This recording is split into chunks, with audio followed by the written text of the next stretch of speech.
Okay. On red. All right, I want to see you do it. I have plenty of times Not before. while I was driving with you. If we was on a one-way street and it was red and there were no cars coming, I'm turning left. I thought it's only right. If it's not a one-way street. I did a U-turn on a one-way street and I got in trouble. That's What's the difference? No. Yo, I literally did a U-turn on a one-way street and Why would you do a U-turn? yeah, the officer pulled me over and she got us out of the ticket. As always.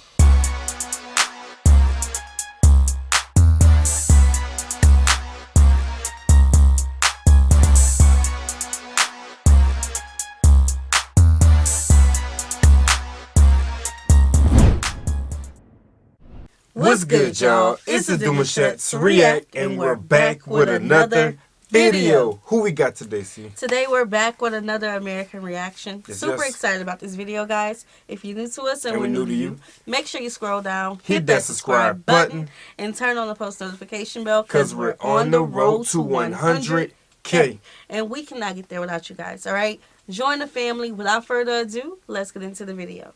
I feel like I need to preface all of this by just saying that this is not a political video at all. It's just my impressions, my views, my opinions, nothing too serious. Best drivers and worst all-way crossroads. I am not surprised that a lot of people don't have... Baby, you see what I see? Yeah, I see it. She in Texas, y'all. Uh-huh. Or was in Texas. Child, this gonna be a video. Mm. This gonna be a video. Passports in the US literally got kicked out of a Starbucks. Would I ever live in the United States? All right, let's get started. So I'm Ava and I'm a travel YouTuber, as many of you might know. I've traveled to, I don't know how many because I don't really count, but 70 plus countries. And I am as European as it gets, in the sense that I was born in Poland, I grew up in England, but I lived in a whole bunch of different European countries. Italy, Germany, Belgium, Poland, England. Recently, I wrapped up a 6-month trip of the United States where I traveled all across the country. You know, the United States is such an interesting place. Some people love it, some people hate it. So in this video, I want to give you a little bit of a dose of how a European might perceive the US. First of all, cultural shocks. So you see, you know, back home in Europe, we're all brought up with, you know, Americanized culture of some kind. But it's only when you get to the United States that you realize how different some things are. So for starters, everybody smiles at you in the US and people give you random compliments on the street. Like I'll be walking down the street and someone will just like shout out from the other side of the street, like, nice tattoo, man, or like, I love your hair, or like, I love your necklace. People are so nice. I love that about the US. Another cultural shock that I experienced are the cars. All the infrastructure is centered around cars. So, you know, in Europe, it would be really easy to like take a bus or a train somewhere. In the US, it's like you got a pickup truck or you have nothing at all. You take your pickup truck, even though you're not hauling anything, most likely in your pickup truck, and like you go to a drive-through restaurant, drive-through. Oh, that's that little... Yeah, we went eat over here once. But that was by my dad's house. Hold on. That was by my dad's house. It's like you got a pickup truck or you have nothing at all. You take your pickup truck, even though you're not hauling anything. Right here? Most likely in your pickup. Oh, that's where they built that new, the intersection at. Yes. They just built, well, I can't say they just built it, but that's where they built that new intersection at, and you gotta go all the way around. That interstate right there. I'm like, hold up. Yep. This looks too familiar. Hold with on. the Albertsons right there. Yeah. This looks too familiar. That's Huh. crazy. She was really in the States, y'all. Like you go to a drive-through restaurant, drive-through I thought you were talking about this part. drive-through. So that red building looked like that barbecue spot in Texas. Oh, that when we eat and they give us brown paper bags, but the food was like bomb. It was like, what was it we had? Barbecue? It was barbecue. It was barbecue. All I remember is barbecue.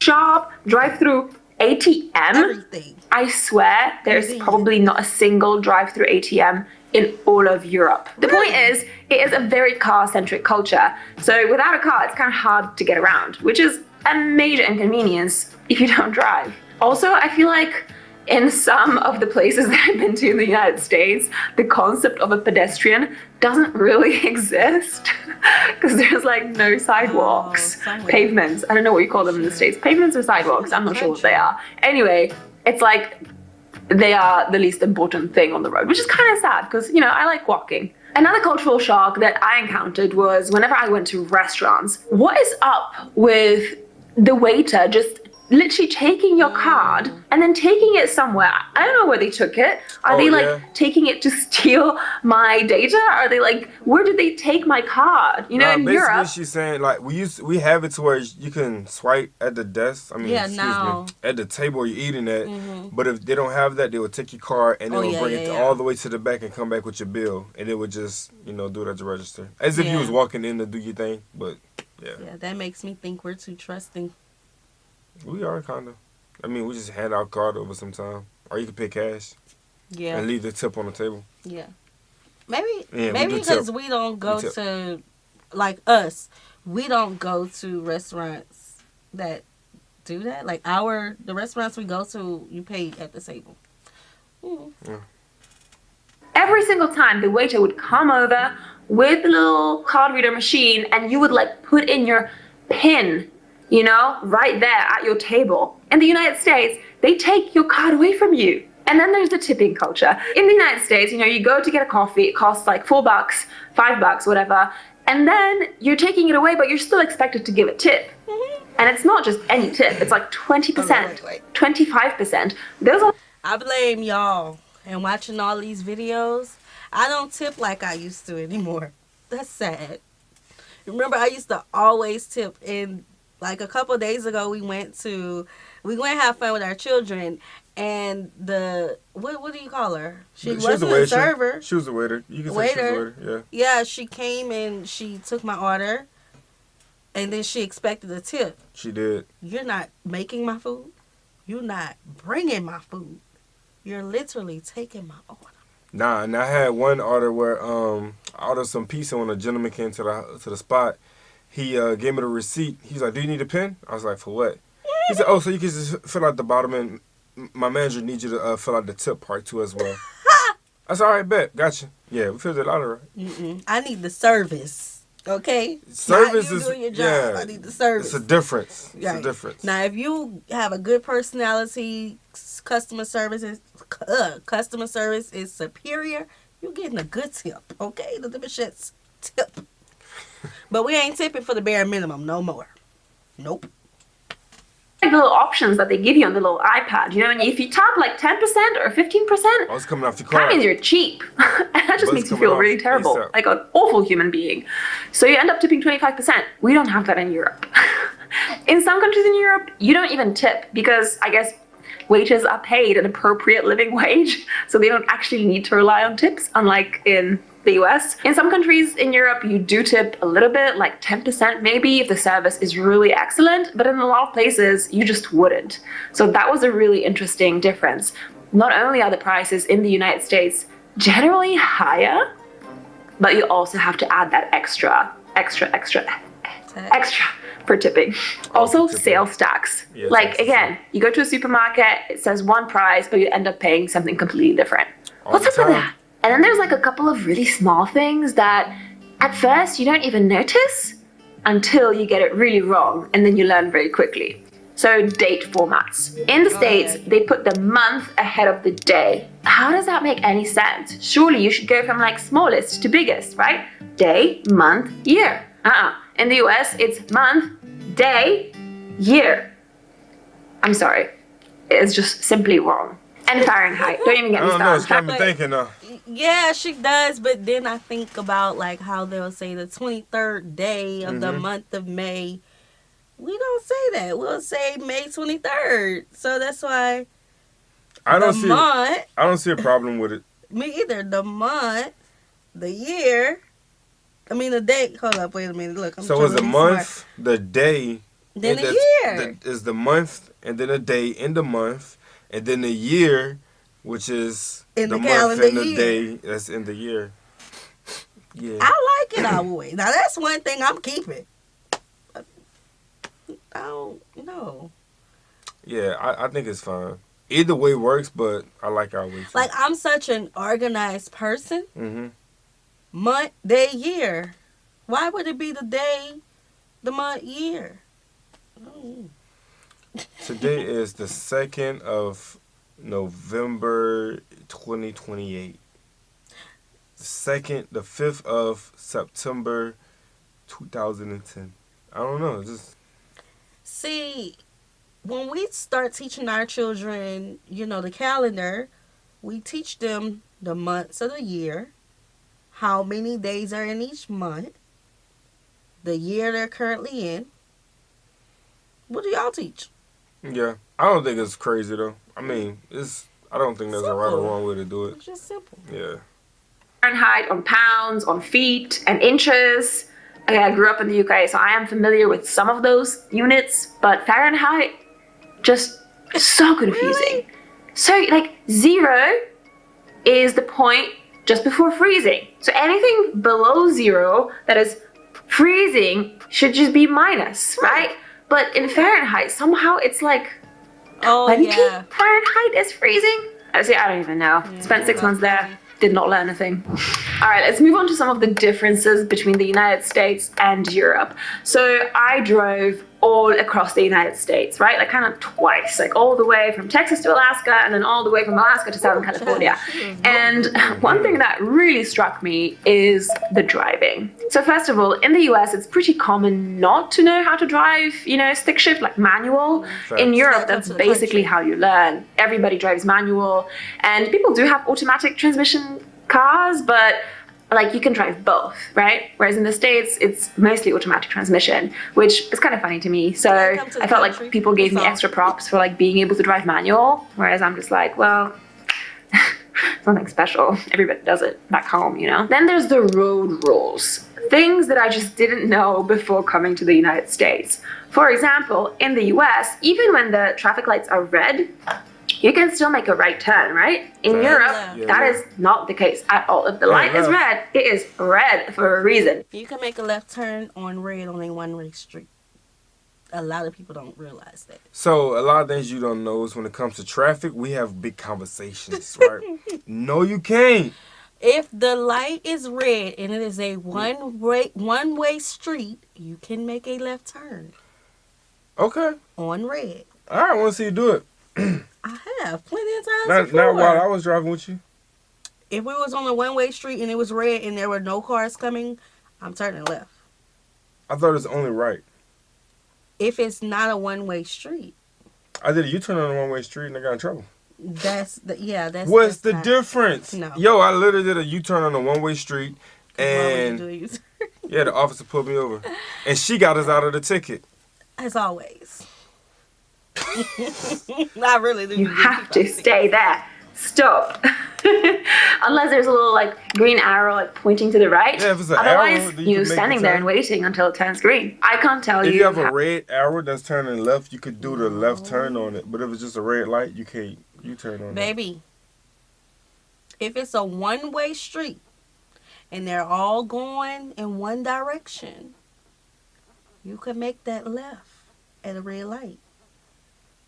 You can. I read the book front to back, got a 100% on my driving test at 15. Okay. I know what I'm talking about. Okay. How many I may not cars drive as have like much. literally just sat there behind you? I'm You a may real not drive as passenger much. princess. Oh yeah, 100%. But I know the rules of the road. That U-turn just threw me to the left. That's all.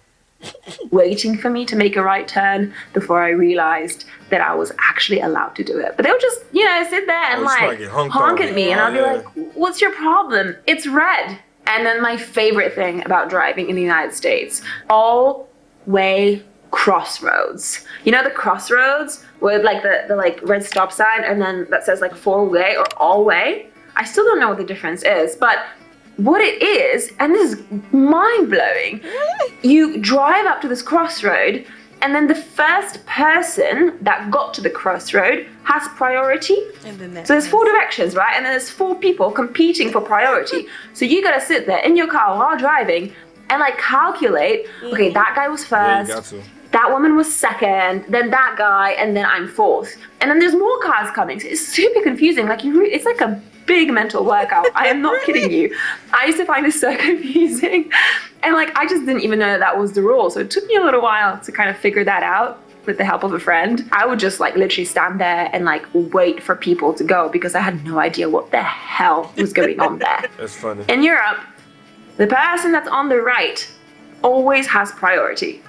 That's it. So you don't really have to think about it very much. Another big difference between Europe and the United States is the sheer distance of everything. So back home, you know, you'd like drive to the next city and you'd be like, yeah, you know, I'm like 3 hours away, you know, I'm like 200 kilometers away, whatever. In the US, like, people don't even talk about driving in terms of hours. They're like, yeah, it's a 2-day drive. A 2-day drive? Like, in Europe, that is literally like the other end of the continent. In the US, you're just like driving from one state to the next. It's pretty radical. And also, Texas is huge. It's like never ending. Texas never ends. Never. My leg is asleep. Moving on to some of the expectations versus reality. Oh yes, hello little boy.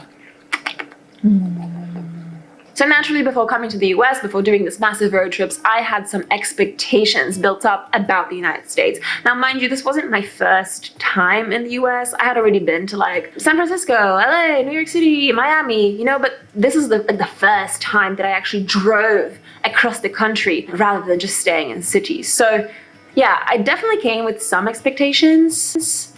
So let's see how they matched up to the actual reality. Okay, first of all, I really thought that I would see guns absolutely everywhere. Honestly, like to be completely honest with you, I expected that every Walmart would sell guns. That was literally the idea that I had in my head, that every single Walmart in the United States had a gun section. That is not true. Well, there's all kinds of sections here at this Walmart beyond the groceries. There's one thing that I do not see is guns. It took me like 5 Walmarts before I actually got to the one that did have a gun section, which was really interesting. Like in Europe, you just do not see guns, ever. But in the US, they are relatively common. You do see in some states. Huh? They used to have it like that. Yeah, so I was gonna say that I guess that is more regional.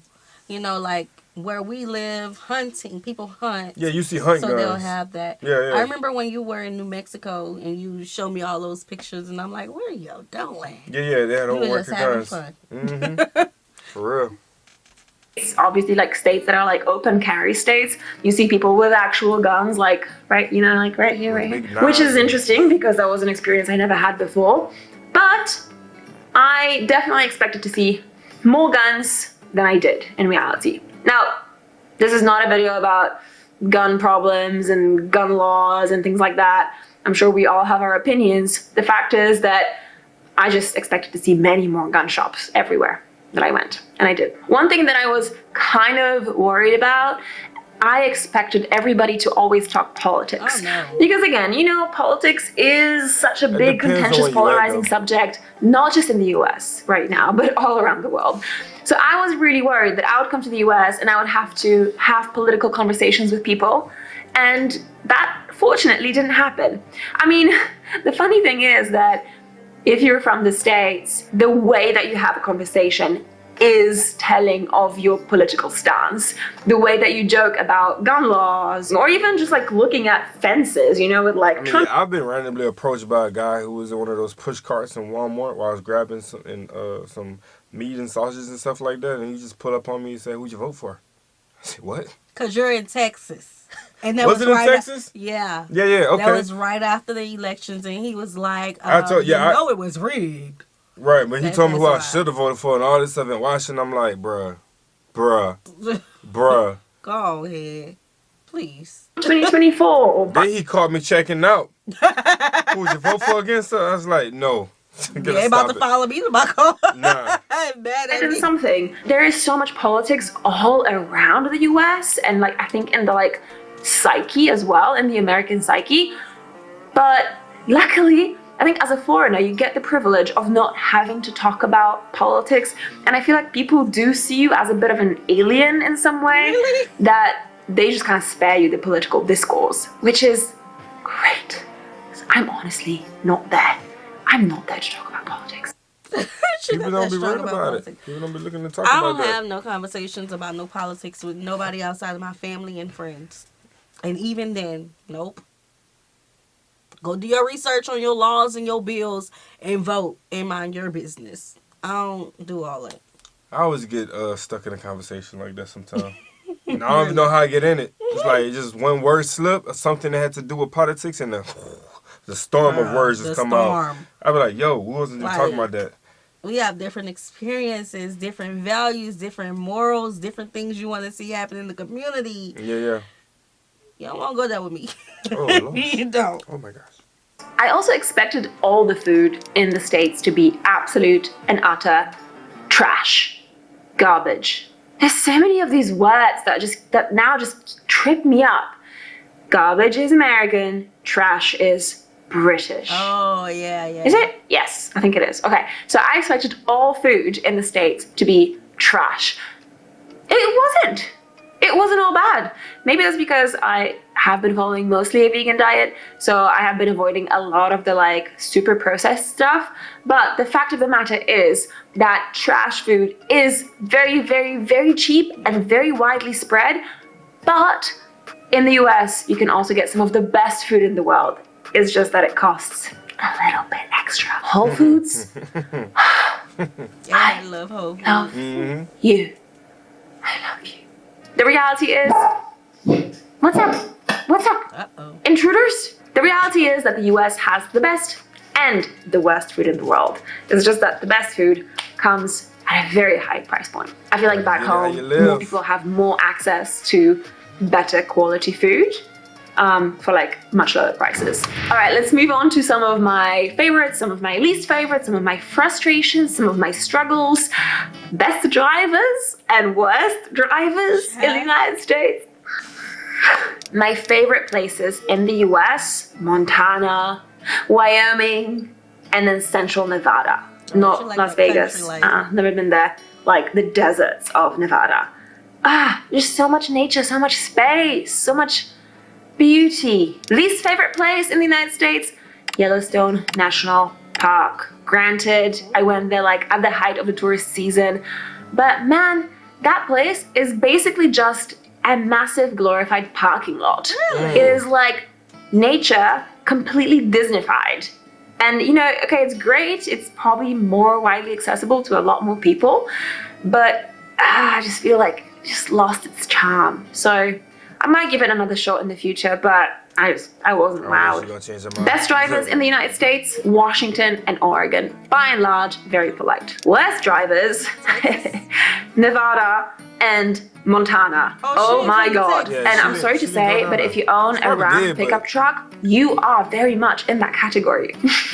I can't tell you how many pickup trucks have passed me while you're honking and showing me obscene gestures for not going faster. It's man, my car is 17-year-old, 3.5 ton expedition rig. I cannot go faster than 60 miles per hour. Physically impossible. Have some respect.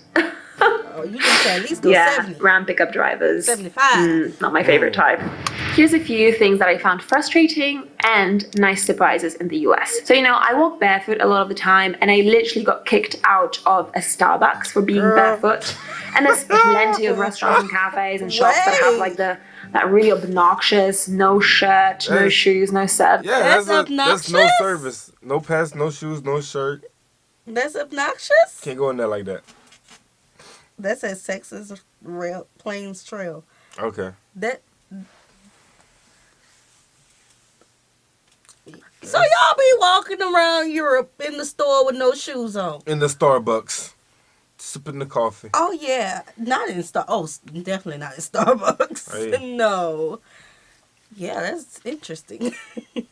I walked in the gas station one time with no shirt on. Turned me around. Yeah. He said, hey, you gotta put some clothes on. Intimidating. Nah, it wasn't that. I think it was his policy. Yeah, it's the policy. A sign on the front door. Man, it's I'm not hurting anyone by being barefoot.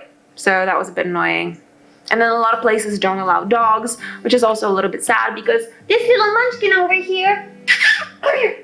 Come say hello. This little munchkin over here would like to go to your cafe. And he's a very good boy. So sad. He's a very good boy. What? Just look at his face. You're a very good boy. Okay, here are some of the nice surprises that I had when visiting the US. So by and large, I found people in the US to be really, really, really lovely. Very friendly, really polite, you know, very welcoming and hospitable. Another really pleasant surprise, and this was probably my favorite thing about the US, was the sheer diversity of the country. I mean, there's just so much to see. And I could pretty much wild camp in all of these amazing places in my 4x4 rig. I would imagine that if you're in like a giant RVs, what the hell? We don't even have those in Europe. Wow. RVs. Really? That's definitely another culture shock. Wow. Anyway, I can imagine that if you're in a giant RV, that wouldn't be the case, but in my little truck, I had access to so many beautiful places, and that was just awesome. So, you know, back home in Europe, people sometimes make fun of Americans, you know, saying that, oh, they're Americans, they're not very cultured, they're not very well traveled. But you know what? I completely get it now. Like, I get it why most Americans don't even have a passport. Because everything is so far away. You know, in Europe, we have this amazing privilege that we can literally hop on a train or hop in the car, and within a few hours, we are in a completely different country with a separate language, a different culture. Yeah, we learn about that. Yeah, but because the U.S. is so big, it's like every state is many countries with its own, not languages, but own cultures. We all have different dialects, which I'm pretty sure is everywhere, regardless where you live. But it's so different. Like, for us living up here in North Texas, it's completely different from Southern Louisiana. Completely. I thought she was going to use the diversity card and just say how everything is so different. There's not a single place that's kind of resembling of the next one. You kind of get the vibe of every other place in the states of U.S. Yeah, that's why I love road trips. Just won't take as long as road trips that we used to take. But like, remember our last road trip and how we got into, was it even California at that point? And we started seeing Or the sand? just the Was it sand? Was it sand? What you was going to say? Was it the mountains? I'm trying to think, was it the mountains? Where were we? I don't know. Along that California trip, we saw the mountains with the Oh, yeah. we was in the sky with the clouds so low, the cliff, the big rock thing. Yeah, I'm gonna torture myself. We was traveling one day, y'all, and we didn't encounter a hailstorm, a sandstorm. Yeah, that was the California trip. Flood. Yeah, we What went through else? a lot. Yeah, just about everything. All in one day. All in one day. That was Yes. crazy. Yeah, traveling through Texas for most of that. It is just so diverse, and everything is really close together back home. But in the US, everything is so far. Even getting to the next state is a trek and a half. So I am not surprised that a lot of people don't have passports in the US, or that they haven't traveled abroad, or that they don't know other languages, because in order to do these things, you have to be quite privileged financially, which back home in Europe is a very different kind of dynamic. So do I have any regrets? Yes, a couple. First of all, I really wish that I could have stayed longer, but my visa only ran for 6 months, so that's how much time I had, and I just really hope that one day I get to come back and see more of it. Hopefully, someday soon. Another regret that I have is not having really engaged with different communities across the United States. So next time I come, I'd love to get more perspectives on what it's actually like to live in the US today. You know, people from all kinds of different backgrounds and ethnicities and cultures and communities. So I really hope that I get to do that next time. So a few closing thoughts. I noticed that throughout my time in the United States, my accent started changing, and it went from this like Britishy accent to something more like hybrid American. Yes. I'm not sure if I loved that about myself. So I'm just kind of like You can't help it. easing back You can't into help my normal way of speaking that is like not influenced by, you know, my context. So yeah, on to the big final question, the most important of them all. Would I live there? I don't know what the handshaking was all for, just to build extra tension.